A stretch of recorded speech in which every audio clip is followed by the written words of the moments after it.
Welcome back to PCW, where today we are reviewing Monday Night Raw. Raw this week was quite a good show, which is somewhat unusual for Raw, and I think there are a number of reasons for this.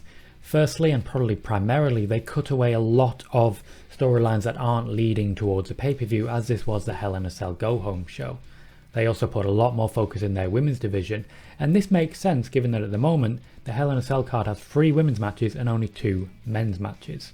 There were unfortunately a number of people missing. Moderately big names like Damian Priest and Sheamus weren't there, but they did use almost all of their women's division, and we did have a big draw moment, that being the return of Eva Marie, even though she was actually featured less than she has been in previous weeks via her vignettes. I'm Tom Collihe for PCW. Please click like and follow if you haven't already here on YouTube, and let's get started.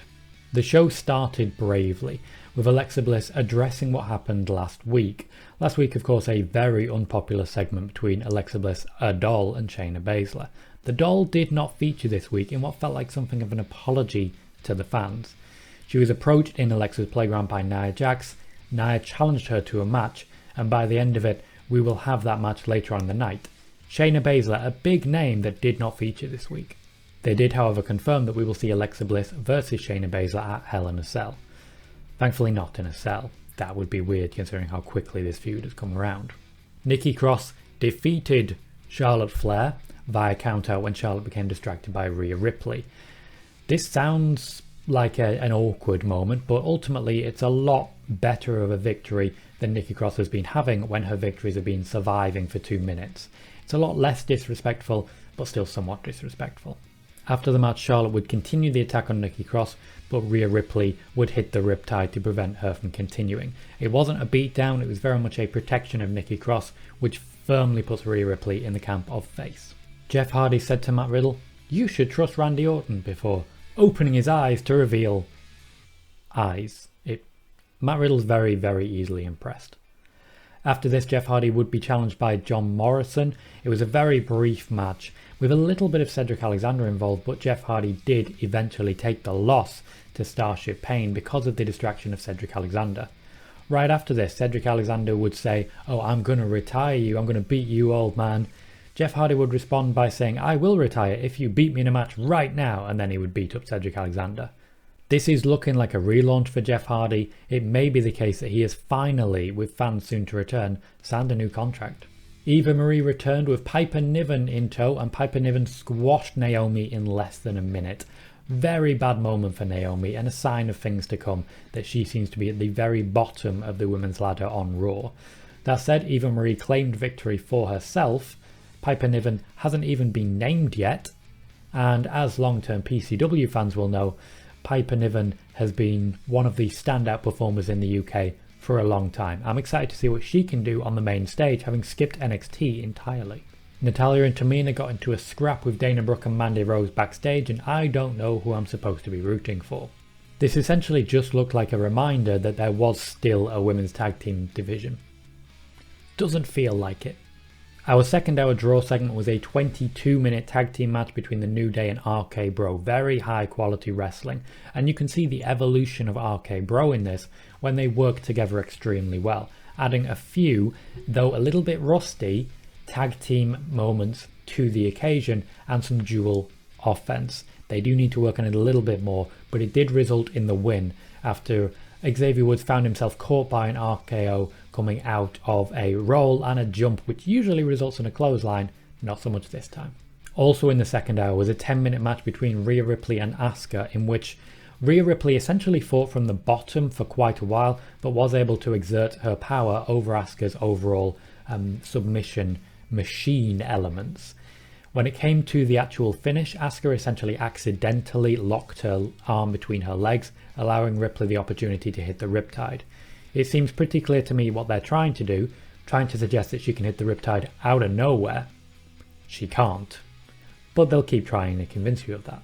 Asuka took the loss here, but essentially was in a position where you could say she beat herself, so at this point I do feel she's first in line for a move in the draft that will take place after SummerSlam.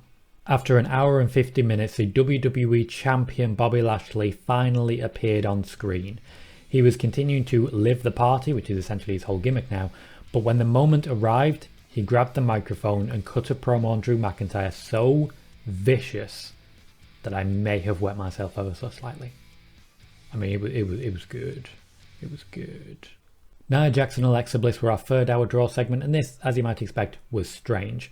It was nice to see Alexa Bliss wrestle. She wasn't wrestling as Lilith Alexa, she was wrestling instead as Corpse Bride Alexa, which is sort of the one between the two, which basically meant that she wasn't dominant physically as Lilith Alexa is. She was instead a bit here, a bit there. She was wrestling basically her previous style, but every now and then she'd squat on top of a turnbuckle for a little bit. It's different. Alexa Bliss basically had Nia Jax beat when Reginald came in to drag her away. Alexa Bliss took this opportunity to sort of start a possession of Reginald. I don't see the Fiend bursting out of Reginald anytime soon is all I'll say, but eventually Nia Jax drove her off. I don't know where this is going, but I'm more intrigued now than I was last week, even though I'm still not that intrigued. MVP continues to pick at Kofi Kingston with the intention of trying to make him into a genuine contender again. However, Kofi Kingston this time did not let Xavier Woods leave his side and essentially said he had no interest in it. MVP tends to get his way, and I think it's been a long time since I've even looked at Kofi and thought, oh, he could be a heel. He could be a heel, guys. Jackson Ryker and Elias had a fight and that ended quickly, thankfully. Finally, we got to our main event, which was wrestled in several different phases. The main event was Drew McIntyre against AJ Styles, but Bobby Lashley sat I should say, amongst his guests at the top of the ramp in a nice plush couch. We had AJ Styles come down with Omos in his corner, and Omos did square up to Drew McIntyre moderately early, as you might expect, and looked like a star in the making of it.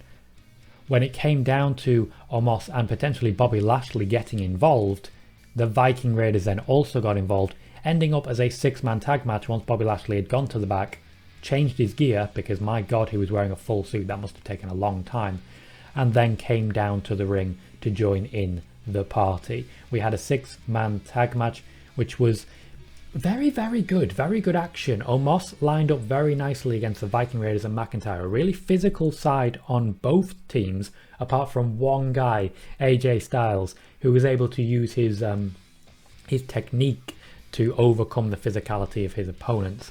They did work on Ivar for a while, but the eventual finish came when AJ Styles couldn't tell the difference between his tag partners. Tagged in Lashley when he was aiming to tag in Omos. Lashley seemingly was unhappy about this, took a Claymore, and Drew McIntyre got the pin. He will not be getting the pin at Hell in a Cell. Raw this week was a good show with a real focus on the actual wrestling. A lot of feuds got a lot of movement forwards. We saw some evolution of character, and we got rid of storylines that aren't really hitting the height at the moment. We also got rid of the doll, which was very important for Alexa Bliss, and saw a lot more women wrestle. This looked like a solid building show, even though it didn't really feel like a go-home show. There were some weak moments, Naomi getting squashed, certainly Asuka's loss is another in a chain of losses, and we did have a good pull-apart brawl between Charlotte and Rhea Ripley, which ended in a little bit of blood. Rare that the WWE zooms in on that, but it's just a confusing moment that Charlotte always seems to attack people when she's wearing heels. Either stab someone with your heel, or don't wear heels. It's so confusing to me. Let me know what you thought of Raw down in the comments. I've been Tom Colicky for PCW. Thank you for watching, and I'll see you again soon.